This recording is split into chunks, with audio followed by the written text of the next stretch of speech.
Welcome to Talking Business, a podcast produced in Melbourne, Australia. The podcast is available on the Acast site, my own website, the Apple Podcast Store, or wherever you go to get your podcasts. Or you can get it at the Business Acumen website at www.businessacumen.biz or at Banking Day. For the most exclusive access to leading economists and business leaders from around the world, subscribe to Talking Business from our website, leongettler.com. I am Leon Gettler. My job is to review and monitor the week's news in business, finance and economics. I bring it all to you every week. This is episode number 37 in our series for 2023, and today's date is Friday, October the 13th. First, I'll be talking to Robert Wilkinson, the CEO of Cyber Marathon Solutions, about cybersecurity. And I'll be talking to Rabobank economist Michael Every about China's economic and market challenges. But first, let's talk to Robert Wilkinson. Rob, what are the most common forms of security breaches? I mean, there are a few relatively common ones, but depending on which publications you read, the top three are usually credential theft. So that's where someone comes along and steals your logins, essentially. There's ransomware, which everyone's pretty familiar with these days. And the latest kid on the block, I guess, is supply chain attacks, where you don't necessarily get attacked directly yourself, but someone in your supply chain gets attacked, which then leads to an attack on you. So those are kind of the three big ones that companies are trying to prevent or mitigate against generally at the moment. And those three kind of change every year. So a couple of years ago, credential theft was probably the biggest one, and ransomware was on the way down, but it swings and roundabouts. This year, it seems that ransomware is on the way back up, and credential theft is slightly down, but they're all fairly prevalent and out there in the world. I've noticed phishing is very big too. Yep. So phishing is one of the mechanisms for credential theft. So there's a couple of primary mechanisms for credential theft. Phishing is definitely one of them. The other one is where you get breaches of third-party websites. So those are the two primary ways that you get credential theft is either someone nicks a bunch of credentials from a website, or you get a lot of phishing attacks. And phishing attacks have been fairly steady, I guess, over the last 3 or 4 years at least, and they don't seem to be going anywhere. They're becoming less effective over time as people become more aware of them, and there are more education pieces out there on phishing attacks, but they are still very prevalent. The issue with phishing attacks is you just don't respond. You don't click, you don't phone or anything like that. But that'd be nice if that's what was actually happening. But I think, so there's a lot of statistics around, and once again, it depends on what you read, but there's a statistic that seems to say that one of them, I think it was the Verizon report, said that something like 70% of people actually open the emails, and you get roughly a 4% click-through rate. So if you're sitting there, sending out thousands upon thousands of phishing emails, then a 4% click-through rate is actually not too bad. Now, what about passwords? Are they at risk? 100%. So because credential theft or password theft is one of the very big breach types that you get these days, it's a continuing battle, I guess, for IT teams and businesses to try to get people to secure their passwords better. It doesn't really help too that in a lot of cases, the type of advice that you get can vary. So, for instance, there's a couple of different types of advice around on what makes a good password. So, the traditional password management methodology was you always looked at how long a password was, whether it's got an expiry, and how complex it was. Now, that was the orthodoxy for a very, very long time. And that's how most organizations and most applications secure passwords. However, recently there's been a bit of a shift in thinking, and a number of reasonably large organizations like NIST in the US, for instance, and Microsoft even, have come out and said, well, that may not be the best way to secure passwords anymore. In this day and age, what you might be better off doing is coming up with potentially shorter passwords. So Microsoft recommends shorter passwords because people will remember them. They still recommend some complexity in the passwords, and they also talk about not having them expire. The reason why they say that type of stuff, though, is because people are people. If you have to sit there and remember a whole bunch of different passwords that are a mile long, then you're going to try and make it as simple as possible for yourself. And what happens is that when you have those long passwords, you make them pretty simple, so reasonably easy to guess, or reasonably easy for a machine to guess. And then every time you need to change it, so if you've got a rule that says it has to be changed every 30 days, what people will usually do is just go in and have the exact same password and just change one of the numbers, which is also very obvious and makes it very easy for them to be cracked. If someone's already got them, they can just have a guess at what the next number is in the line and they still stay attached. So yeah, there's a lot of different approaches these days to how you can secure passwords, but it's more of so passwords are a massive thing in that you have to look at it as a system rather than just, I've got a good password. You have to have a password these days that's matched with multi-factor authentication, or it's not really worth much. You need to have user education to tell users why it's important to have a password that is unique for whatever the service is that they're looking at, rather than spreading it across every single thing that they'd ever log into. And you need to be able to go to people and say, well, this is how you come up with a good password. This is how you secure it. You need to have the software there, like password managers, so that people don't have to remember 1,000,001 passwords. It's quite an industry these days. But the issue too, though, is are there security options other than passwords? There are. I suspect, though, that passwords are not going away anytime in the near future, but there are obviously alternatives. So most people will be familiar with biometric identification from their phones. So whether that's fingerprints or whether it's face scans, that type of stuff, that's popular. Although what you'll find is that you'll usually have a password associated with the account as well, in addition to the biometrics. You can have tokens. So multi-factor tokens, those, I don't know if you remember the little things you stuff in your key ring that have the random numbers that pop up all the time. They can be used in addition or separately to passwords. And you can have, in some corporate settings, you can set it up so that if you have a digital certificate, for instance, that is on your machine that will authenticate you to whatever service that you're talking to, that takes the password out of the equation as well, although that type of approach isn't nearly as prevalent as passwords or biometrics. So what is Microsoft ATP? What is it and why do we need it? So ATP is a collection of different technologies. So ATP itself stands for Advanced Threat Protection, and it comes in a bunch of different flavors from Microsoft. So there's Windows Defender ATP, which is an endpoint protection. So that's a fancy name for a souped-up antivirus, I guess. What ATP on your endpoint can do are things like vulnerability assessments. So in addition to providing antivirus, it can also have a look at what you've got on your machine. It can tell you whether you've got out-of-date applications that aren't patched correctly. You can use the built-in AI in Windows Defender ATP, which allows you to spot threats that are emerging.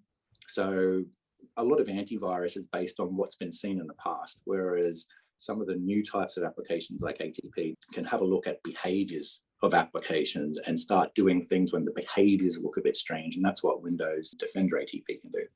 It can help security staff and IT staff by keeping track of what happens on a machine and then starting to categorize some of the things that it sees.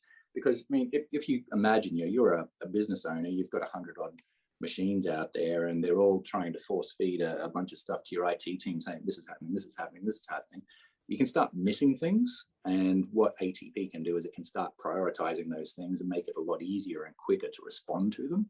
It does a lot of automation and you can integrate it specifically with other applications as well. So there's some APIs that come with Defender ATP that let you integrate with your security systems or with your IT ticketing systems. In addition to that, there's a couple other versions of it. There's ATP for Identity is another one that Microsoft has.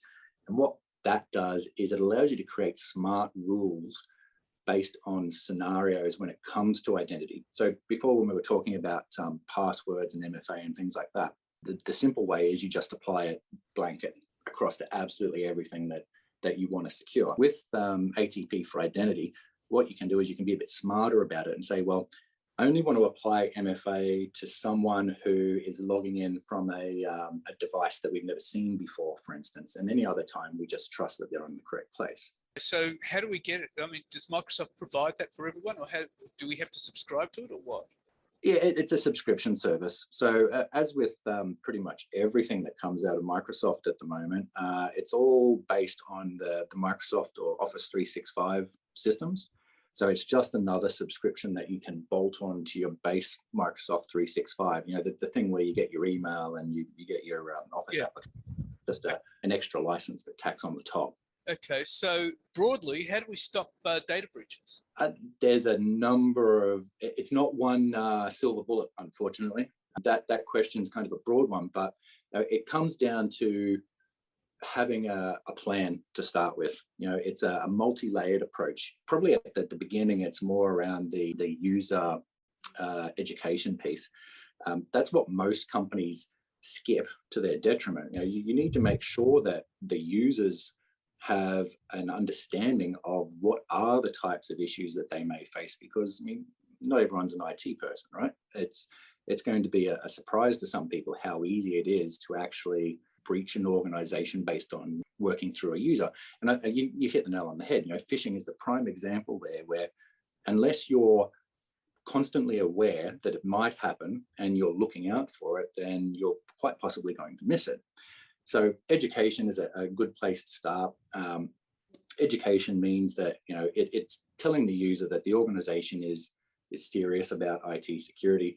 It reminds people that they need to be careful continuously, so it's always front of mind. It gives them an idea around what types of attacks that they might encounter in the day-to-day, and in a lot of cases, it's also a requirement for cyber insurance. But then on top of that, you've got all your technical mitigation strategies, like implementing multi-factor authentication, which these days is a very baseline requirement. Microsoft a few years ago estimated that something like 99.9% of credential theft attacks can actually be protected against just with MFA. So yeah, it's a combination of those soft strategies and the technological strategies, which is going to keep people safe. And it's, for the most part, it's similar across industries, but it really depends on what your risk profile is as to how far down that rabbit hole you need to go. Right. Well, Robert, that is fascinating stuff, and people will find it very, very useful. And thank you so much for your time. My pleasure. And now let's talk to Rabobank economist Michael Every. Well, Michael, what's happening with China's stock market? UBS is saying it looks like it's bottomed out, but I don't see that happening because of problems with the economy. Yeah, I pay no attention to what anyone says about the Chinese stock market. It hasn't interested me for years, and I've only had one tune to sing through the entire period, which is "Don't get involved with it; it'll end in tears." And that's where we are now. So the problems are continuing with the property market there? Well, very much so. I think the killer statement, which again was never very hard to predict looking back, if you wanted to, came from the deputy head of their statistics service recently, former deputy head, apologies. And he came out and said that there's more property in China than people, that even with a population of 1.4 billion, and in past conversations, I've mentioned they don't have 1.4 billion, it's lower than that. But even with an official population of 1.4 billion, they're overbuilt, massively overbuilt. And one quote that I saw, although that wasn't the main headline, was that they built enough for more than 2 billion people. It's not like the Australian property market where you've got ridiculous prices but ridiculous shortages for people wanting to get a roof over their head. You've just got ridiculously too many homes. Now, there are one or two places where people would like them, like Beijing, Shanghai, but almost everywhere else, you've got too many homes, too expensive, and not enough people.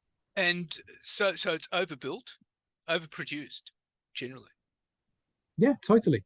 And it has been screamingly obvious to anyone who wanted to look that was the case for the longest time. Years ago, I did a very, very simple exercise. I just took the official number of meters squared that were under construction, which is one of those nice kind of Soviet metrics that China used to produce very diligently. And I looked at all the meters squared being built, and I just thought, how many meters squared do you need by household size, like X? And I divided it by the number of households in China, and you found out they already had too many then. So it's not difficult to do. Anyone could have done it. They just didn't want to because they were all chasing phantom profits that were just going to come flowing in, which is how stock markets often work. And it's not a uniquely Chinese issue. We've seen the same thing, bubble after bubble in the West. But this time it was very, very obvious, and people tried very, very hard not to see it. The China's economy is very much built around production, isn't it? And that it's very much a reflection of that, isn't it? It is, and obviously production of property in this particular case. Although where you're seeing an interesting dichotomy there is that Xi Jinping's, command from on high for a long time now has been that property is supposed to be for living in, not for speculating. And he doesn't actually believe property is something that should be overproduced. He's in favor of goods. So if you want to make television sets or cars or electric vehicles or steel, fantastic. Property, not if you're buying it just on the belief that the price will go up, which is, of course, still a religion in the West. But it's one that Xi Jinping is trying to disavow China of. And I mean, you've got heaps of other problems there. You've got youth unemployment's around 20% now. We don't know. The last official figure we had was just north of 20. But, you know, the long and the short of it is, and you've heard me say this many times, there's nothing new I'm saying here. China's problems were imminently forecastable and predictable, and some of us did. It still has some remaining strengths. It's not that everything has gone wrong everywhere at once, but it has really a bucket list of enormous structural problems, which any economy with any level of development located anywhere would struggle to overcome. And, you know, China has its own specific amplifiers to those problems, domestic and external, which make it even harder for it to deal with. What are those amplifiers? Well, domestically, you have an ideological bent, which makes it even harder to undertake the one set of policies which, on paper, would help from here, which would be to transfer wealth to households so that they spend more. But, you know, report after report states that Xi Jinping doesn't want to see that he believes that's a decadent Western model of growth based on consumption rather than production. So it's hard enough to achieve that rotation to consumption if they wanted to. This is no easy thing to do because of vested interests. But in China's case, they don't even want to do it officially. So that's going to make it very, very hard to achieve. And externally, I don't think I need to really paint that picture too clearly for anyone. Everyone's aware of the fact that even in areas where China is strong, for example, exports of electric vehicles, supposed free traders like the European Union are turning around and saying, thank you, we'll make our own. We don't want to buy from you. Thank you very much. So there's not a lot going right. And you have to be, well, certainly very optimistic or very brave to look at where we are and think with the confining strictures of what I just put in place that you can get back to a rapid growth pace again in the future, because I don't think you can. There's a lot of talk in China about stimulus for the economy, but none of it seems to be going to consumers. Well, there is stimulus. There are a series of very, very small measures, and cumulatively, they don't add up to nothing, but they don't add up to anywhere near what is required to solve this problem. And as I just stated, if you were looking at it, you know, like from outer space, you'd know what you needed to do. But as I always say when we talk, the same is true for every political economy. I could give you 3 or 4 bullet points now of what Australia needs to do to start trying to improve things. It'll never happen. So, I mean, the problem is that it is very much a political economy. So what does that mean for Xi Jinping politically? Well, his priority at the moment is the security of the CCP, which, by the way, is true for every CCP leader. It's that Xi has inherited the hand whereby all the Western-style marketization has all gone bad at the same time. All he's going to do is ensure the stability of the party and the party rule and his own stability within the CCP. So growth comes second, third, fourth, fifth, wherever it needs to come to. Political and national security come first. And again, I don't blame him. But political and national security means the preservation of the CCP and his regime. Yeah, that's what I just said. Doesn't mean GDP. We liked to tell ourselves it did, but they never said that. I mean, geopolitically, that has huge issues, doesn't it? In terms of China trade. Why do you think everyone's rearming like stink? Why do you think Australia's bear hugging the US and letting the US, sell it nuclear submarines and possibly even hosting, US nukes at some point in the future if you read some tea leaves? Why do you think that's all happening? It's not for nothing. It's a reflection, A, of the Ukraine war, but B, of a general recognition that in a security first, national security first environment, you have to change how you do things. And I understand it's deeply unpleasant to hear that if you're a certain breed of politician or a certain breed of market investor or a certain breed of businessman. I get that. I really do. And I'm sympathetic, but it doesn't change the way the world is. Which is why in the US now, when they're talking about, when the Republicans are talking about cutting back on aid for Ukraine, they're talking about we need to focus on China. Completely. Some of them you might say on the US side are doing it with a bit more malicious intent, and others are just saying, look, we've only got so many bullets in the gun, and if we keep literally firing them at Ukraine, we can't have them ready when needed, potentially to ward off threats in Asia. I mean, that's the open debate. And it's one that Australia really should be part of too, because if push comes to shove, you're in the region and the US isn't. Clearly, the powers that be at a very high level think that things need to change. I don't think all politicians have grown up and realized how serious things are yet. They haven't smelled the coffee. And a swathe of the business community, both in the US and in Australia, has not the foggiest idea of what's actually going on in the world. And we'll find out the hard way if we continue to walk down the path we are at the moment. But, we'll get there when we get there. And we'll see how people react when we do. But this is quite significant for the global economy because China is a major trading partner in most of the global economy. It is. And it's already buying less from all of them, give or take. Chinese exports have been negative year on year for a long time now. I've made that point to you before. Everyone's saying, well, China's going to add to GDP growth globally. How? How do you think that happens if they buy less every year, which is what they're doing at the moment? There's no logic to that statement when people make it. But are they trying to export a lot to other people? Sure. They're still really keen to sell as much as they can do because that's the production that they've got excess of. But as was very, very easy to predict, other countries are saying they don't want to buy, they want to make their own. That's the zeitgeist. And certainly when inflation was and when global economy was struggling, they were buying less. Well, yeah, I mean, global trade, I saw in the Financial Times yesterday, is collapsing at the fastest pace since it's either COVID or the GFC, one or the other. Both of them are pretty shocking comparators. But that's what happens when you have more and more countries saying, let's make it at home. And China also saying, let's buy less from the world. You're going to see global trade shrinking. That's just inevitable. And the world is yet to realize this problem with China is going to have major ramifications globally.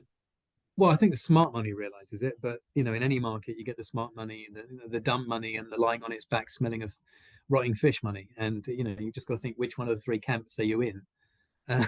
How can you try and make sure that you're a bit less fishy and a bit more of a thought leader? Okay.